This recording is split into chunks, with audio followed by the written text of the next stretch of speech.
Так, всім доброго дня. Я радий вітати державного секретаря в Києві. Дякую за те, що він проводить 2 дні в Києві. Spending these 2 very intense days in Kiev for his time with the Ukrainian officials, very detailed meetings with the leadership of this country, including the president, prime minister. We started our negotiations with the state secretary yesterday and we continue today. We've discussed all of the matters or issues that matter. But first of all, I would like to thank Tony for standing with Ukraine, for having stood with Ukraine since the very beginning of the all-out war.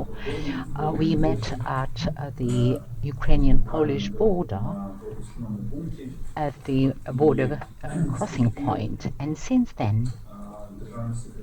the State Secretary has provided every possible support to Ukraine.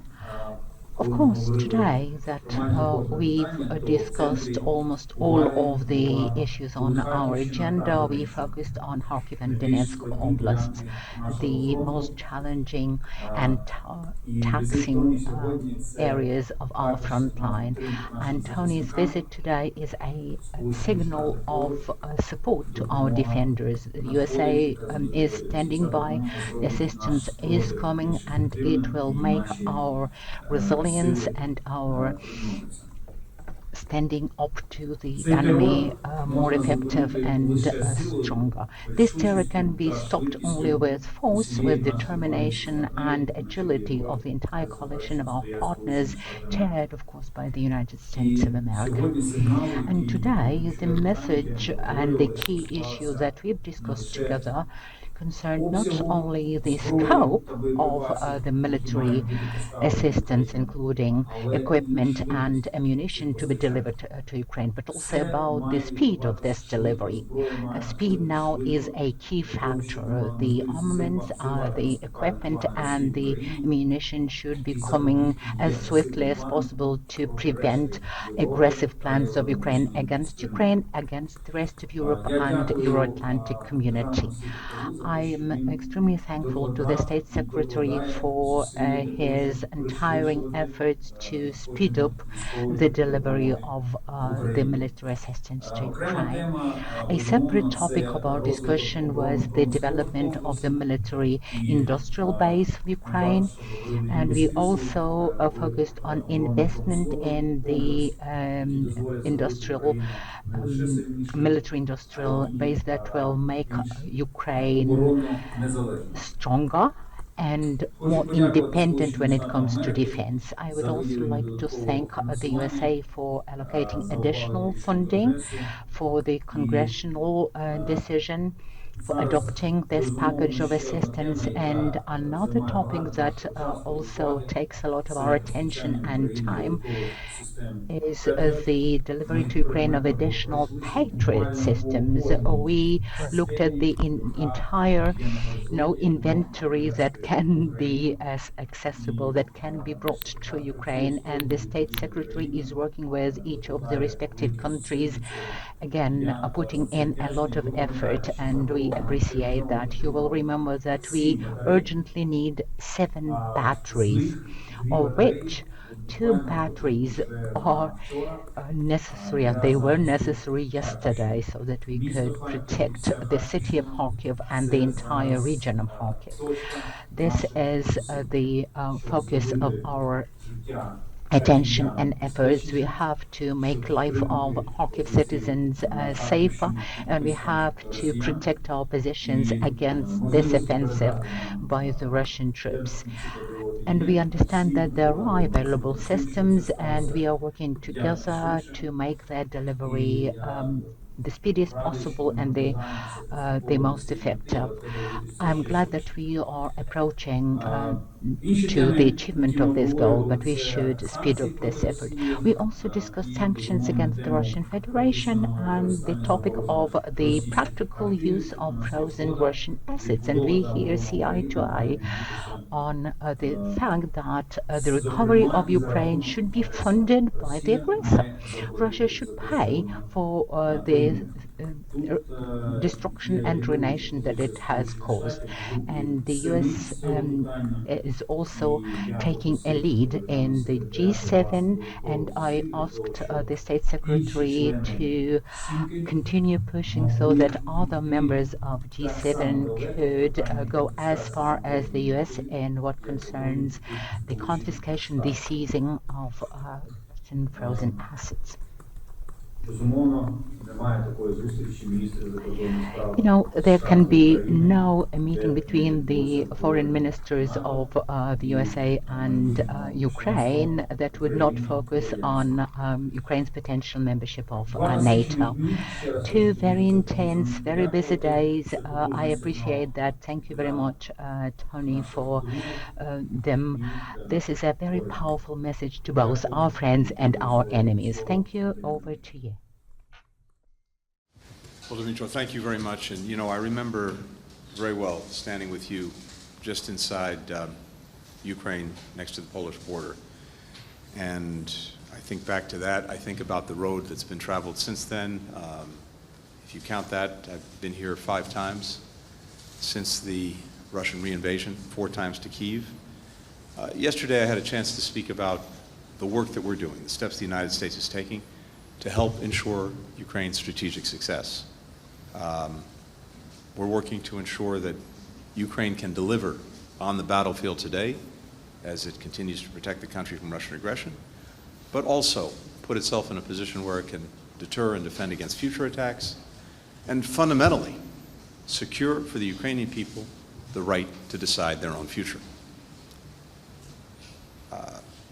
We have, of course, the supplemental, and the assistance from the supplemental is on its way. In fact, some of it's already been delivered.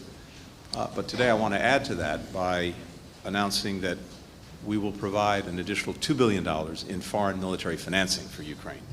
And we put this together in a first-of-its-kind defense enterprise fund. And it has 3 components. One is to provide weapons today, so this will assist Ukraine in acquiring those weapons. 2 is to focus as well on something that Dmytro just talked about, investing in Ukraine's defense industrial base, helping to strengthen even more its capacity to produce what it needs for itself, but also to produce for others. And finally, using this fund to help Ukraine purchase military equipment from other countries, not just the United States, for Ukraine's use. All of this, in particular, as we're thinking about the defense industrial base, builds on an incredible spirit of innovation, of ingenuity, of entrepreneurship that we see here in Ukraine, and that I again had a chance to witness for myself. I saw it at the Brevell facility, which is doing extraordinary work, innovative work with entrepreneurial vision.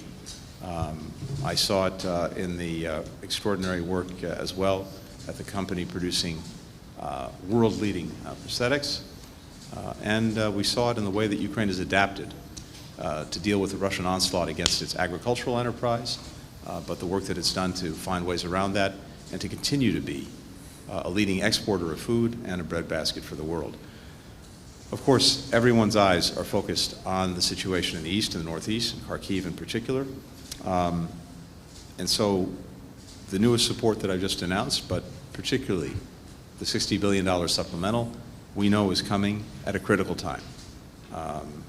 Ukraine is facing this renewed brutal Russian onslaught, and we see, again, senseless strikes at civilians, residential buildings. I emphasize to the President, in my conversations with the Foreign Minister, the substance of the work that we're doing to get the aid to Ukraine. We're rushing ammunition, armored vehicles, missiles, air defenses, rushing them to get to the front lines, to protect soldiers, to protect civilians. And on air defenses, as Dimitro said, this is, of course, a top priority. And we focused in our own conversations in detail on the work that we're doing to find more air defenses and to get them to Ukraine. And I can tell you that that, for us, is a matter both of urgency and priority. Another major issue that we talked about is the bilateral security agreement between Ukraine and the United States. And as you know, there are now 32 countries that have negotiated or will soon complete negotiations on these bilateral security agreements, agreements that will sustain assistance to Ukraine for the next decade and enable it to build this future force that can deter aggression and defend against it. We've done very good, productive work between our teams on this. We're going to finalize the text, I think, very, very shortly. But the heavy lifting has been done, and we're there, and I imagine we'll be able to sign that agreement in a matter of weeks. And as I said, many other countries are doing the same thing. I think this demonstrates to Ukraine, but also to Putin, that many countries will be supporting Ukraine for a long time to make sure that, again, it can deter aggression and, as necessary, defend against it. As important as well is the economic progress that Ukraine is making. As I said, I saw firsthand some of the initiatives that have enabled it to continue to succeed economically, even under the most incredibly difficult circumstances. The fact that as a result of the Black Sea and as a result of pushing the Russian Navy out of the way, exports through the Black Sea are pretty much equal to what they were before the Russian re-aggression, that speaks volumes. The fact that Ukraine has found ways, with help from many of us, to find other export routes, whether it's Danube, whether it's across land. All of these things are helping Ukraine to maximize its exports. And I mentioned the extraordinary innovation we've seen in so many of its other enterprises. Finally, let me say that maybe the best word to describe Ukraine and Ukrainians in this moment is resilience. It's been truly extraordinary. The constant examples of bravery, determination, courage, resilience are here in every corner of society. And it's also a commitment on the part of Ukrainians, as I said, to write their own future, even as they're dealing with the very difficult present. And we see that, of course, from the soldiers. We see that from so many citizens. We see it from a dynamic civil society, which is one of the things that's at the heart of Ukrainian democracy. And here, pushing for the reforms necessary for Ukraine's eventual entry into the European Union, to NATO, that remains critical. Bottom line is this, for anyone who's tempted to bet against Ukraine, don't. It would be a big mistake. We've heard the same thing sometimes about the United States. Never a good bet to bet against us, never a good bet to bet against Ukraine. We've been through challenging times together. I have every confidence that together we will get through these difficult moments and together help build a country that is free, that's prosperous, that's secure, that writes its own future. Thank you, Excellency. We have a short time for a few brief questions. Let's start with Washington Post. Michael. Thanks very much to both of you. Secretary Blinken, the Biden administration has made clear it doesn't want Ukraine using U.S. equipment to strike onto Russian territory. The situation in Kharkiv, right on the border, is pretty dramatic right now, and it seems like your restrictions are making it very hard for Ukraine to respond to the Russian attacks, since a lot of them are coming from Russian territory. Does that ban make sense right now? And are you considering relaxing it? President Zelensky asked you yesterday for 2 Patriot batteries for Kharkiv. What do you say to that? What are your plans? Last, is there a chance of Ukraine negotiating an end to this war before the end of this year? Do you think that's something that would be desirable? And Minister Kuleba, how much of what you're seeing now on the front lines, the situation there, is caused by the delay in U.S. aid to Ukraine? And Secretary Blinken yesterday, and perhaps today, spent a lot of time talking about corruption in Ukraine. and pushing you to do more about it. Do you agree with him that corruption remains a major problem in this country, and how much should Americans be worried about corruption when they are sending Ukraine aid? Thanks a lot. Great. Thank you. So, first, let me be very clear about one thing, which actually shouldn't require clarity, which is that the United States is committed to helping ensure Ukraine winning this war. And I think we've shown that through the extraordinary support that we've provided and that we continue to provide. We have not encouraged or enabled strikes outside of Ukraine, but ultimately, Ukraine has to make decisions for itself about how it's going to conduct this war, a war it's conducting in defense of its freedom, of its sovereignty, of its territorial integrity. And we will continue to back Ukraine with the equipment that it needs to succeed, that it needs to win. On the Patriot batteries, as I mentioned, we are intensely focused on Patriots and other forms of air defense, and making sure that we can find them, bring them to Ukraine. Kharkiv, of course, is one urgent priority. There are others. All I can tell you is this is something we discussed in detail and that we're actively and urgently working on. Finally, in terms of negotiations, these, again, are decisions for Ukraine to make, not the United States or not any other country. So if, I imagine that if Putin showed any interest in seriously engaging in negotiations, I'm sure Ukrainians would respond to that. But what Putin is demonstrating every single day is exactly the opposite. But fundamentally, these are questions for Ukraine to answer. We've been very clear. We support Ukraine. We support Ukraine in its decisions, and there will not be, never will be anything about Ukraine without Ukraine. Every delay of supply results in setbacks on the front line. This is the general rule. So the answer to your question is yes. We appreciate the sincere commitment of the United States to compensate deliveries, delays in deliveries with new announcements and new deliveries, and this is why I so much emphasized the issue of timing in both our talks and in my opening remarks. But it doesn't apply only to the United States. I mean, every country, we encourage every country to make new announcements and to deliver on them. Because in the end, we have seen it hundreds of times. When a Ukrainian infantryman or artilleryman has everything that he or she needs, we are winning. Every time there are delays in supplies and insufficient supplies, we are not winning. The law of the war is cruel, but very clear. It allows us to know what and how needs to be done. On your second question, there is a perception of the level of corruption, and there are facts about the level of corruption. And when I read reports and assessments produced by the most prudent watchdogs on corruption, like the European Union or the International Monetary Fund, we see that they commend Ukraine for taking anti-corruption measures, for introducing anti-corruption reforms. And there is always a very simple criteria. You know, if we were as corrupt as the perception says, they simply wouldn't be giving us any money.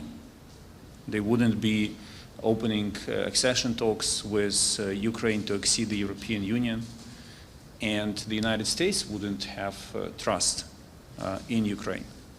So there are issues which we are addressing together, but I think it will be true to say that since his first day in office, President Zelensky, and since the first sessions of the Ukrainian government and parliament, we've been consistently tackling issues of corruption and achieved serious results on this track.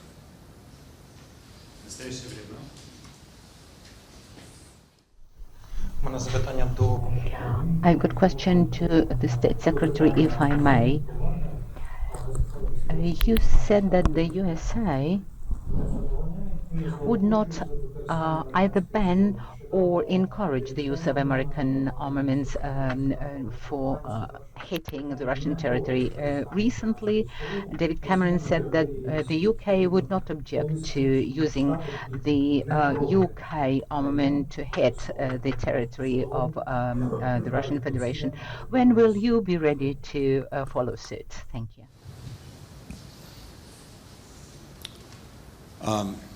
Again, we're determined that Ukraine win this war and succeed for its people and for its future.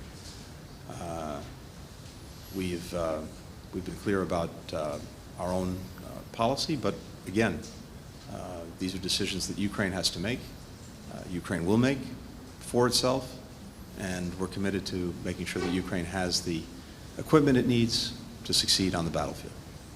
Next one goes to BBC. Thank you. Thank you very much. Tom Bateman from BBC. Mr. Secretary, President Putin has announced he's going to visit China this week. We were with you 3 weeks ago in Beijing, where you warned of consequences if China didn't stop its exports to Russia of tools and parts that make weapons used here in Ukraine. Have you been able to tell your Ukrainian counterpart that you are now imposing those consequences, or have the Chinese listened to your warning? And if I could ask you about Gaza, Israel has taken control of the Palestinian side of the Rafah crossing in the last week. That means that the last territorial connection to the outside world for ordinary Palestinians in Gaza is now occupied by Israeli forces, which has the potential to create a very serious crisis with Egypt, and there have been quite a few warnings about this. How long can Israel stay in control of that crossing? And where is the line, and where a limited operation in Rafah turns into something that you've said you oppose? And we've seen nearly 500,000 people now displaced from Rafah over the last week or so. And Mr. Foreign Minister, if I may, we heard from the Secretary of State yesterday that the US is with you for the long term on this. But I just want to ask the question that there is a US presidential election later this year. It may be a promise for the Secretary of State to make, but not necessarily one for him to keep. And are you concerned about what that may mean for the long-term support for Ukraine? Thank you. Tom, thank you. First, with regard to China, and you heard me talk about this at some length when I was in Beijing, and since then, as well as other colleagues in the government. The concern that we have is this. It's not about China providing weapons to Russia for use in Ukraine. North Korea is doing that, Iran's doing that, others may be. China's held back from that. But what we are deeply concerned about is the support that China is providing to Russia to rebuild its defense industrial base in ways that are materially contributing to and making a difference in its aggression against Ukraine. As I said when we were in Beijing, we see that the overwhelming majority of machine tools that Russia is getting from abroad are coming from China. The overwhelming majority of microelectronics that Russia is getting from abroad are coming from China. And these are going directly to strengthening that defense industrial base that over the last year has been able, as a result, to churn out more tanks, more armored vehicles, more missiles, all used in the aggression against Ukraine. So what I shared with Chinese counterparts, and I've said here as well, is that not only are we looking and watching this very carefully, but as necessary, we have and we will continue to take action, including sanctioning entities involved, companies involved. We've already levied something like more than 100 sanctions against enterprises that are involved in this kind of support. And as necessary, we're going to continue to do that. Now, the other thing that's important about this, as I said then, and I think you're seeing this play out too, is that to the extent China is looking to have stronger relations with countries in Europe, it can't on the one hand seek to do that, while on the other hand remain responsible for fueling the biggest threat to Europe's security since the end of the Cold War, because the threat posed by Russia is both the immediate threat here in Ukraine as a result of the aggression, but also as it works to try to get around sanctions, export controls, et cetera, in rebuilding its defense industrial base, an ongoing and potentially growing threat to many other countries in Europe. So this is of acute importance to many Europeans that I've talked to, and I imagine that they're making that known to Beijing as well. With regard to Gaza, one of the deep concerns that we have is the impact of this limited operation that we've seen to date in Rafah on the ability to provide humanitarian assistance, because the two main points of access in the south, Rafah itself and Kerem Shalom, have been affected by the resulting conflict in the south. And we've seen at the very time when Israel was taking important and much needed steps to improve the provision of humanitarian assistance to Palestinians in Gaza, we've seen a negative impact on the fact that we have this very active conflict in the Rafah area. We also see Hamas firing at the crossings themselves, making it also more difficult.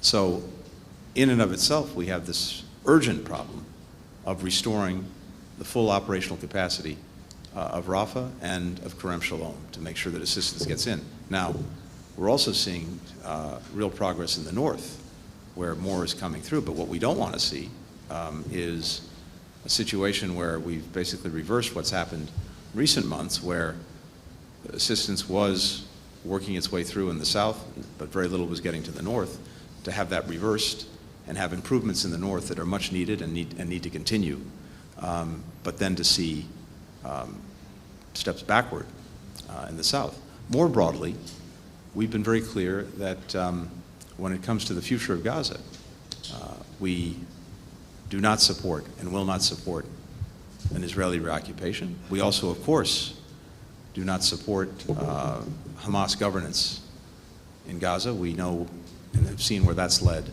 all too many times for the people of Gaza and for Israel.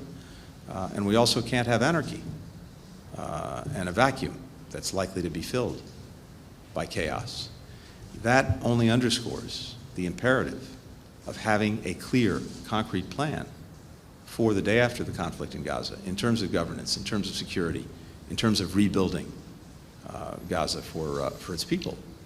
And here, it would be important for Israel to focus on that as well. We have been doing a lot of work on this, as I mentioned the other day, with partners in the Arab world and beyond over several months. But it's imperative that Israel also do this work and focus on what the future can and must be, because, again, it cannot and says it does not want responsibility for Gaza. We cannot have Hamas controlling Gaza. We can't have chaos and anarchy in Gaza. So there needs to be a clear, concrete plan, and we look to Israel to come forward with its ideas.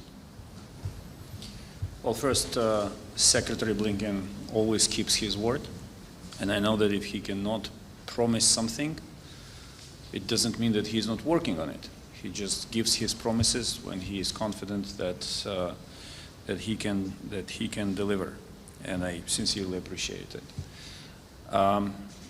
Secretary mentioned the security agreement that Ukraine and the United States, our two leaders, presidents, will sign. And this is the document that will be signed not on behalf of the State Department or the Biden administration. This is the document that will be signed on behalf of the United States of America. And it will cover a wide range of security cooperation issues. And the United States will undertake certain commitments under this document. And we all know there is a very fundamental rule in diplomacy. It sounds in Latin, pacta servanta sunt. Agreements must be implemented. So this will be the promise that no future administration, irrespective of the outcome of this or any future elections in the United States, will be able to ignore until this agreement will be in force. І останнє РБК, будь ласка.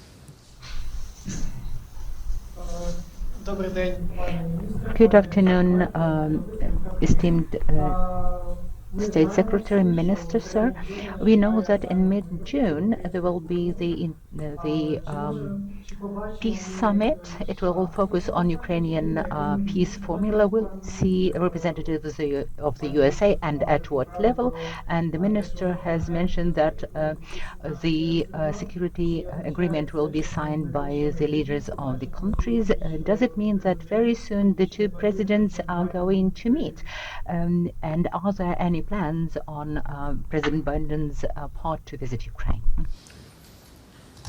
With regard to the Peace Summit, we strongly support it.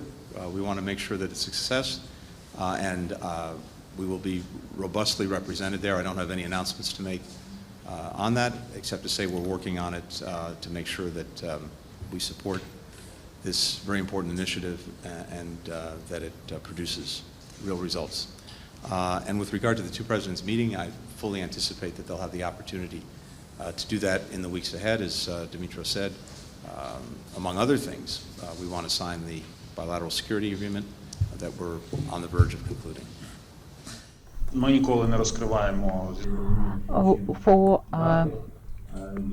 understandable reasons, we do not disclose information on the dates of visits or contacts or comings to Ukraine or goings from Ukraine, but Presidents Biden and Zelensky have got very trustful relations through dialogue, and I'm sure that they will be able to talk in detail about all of the things in the agreement.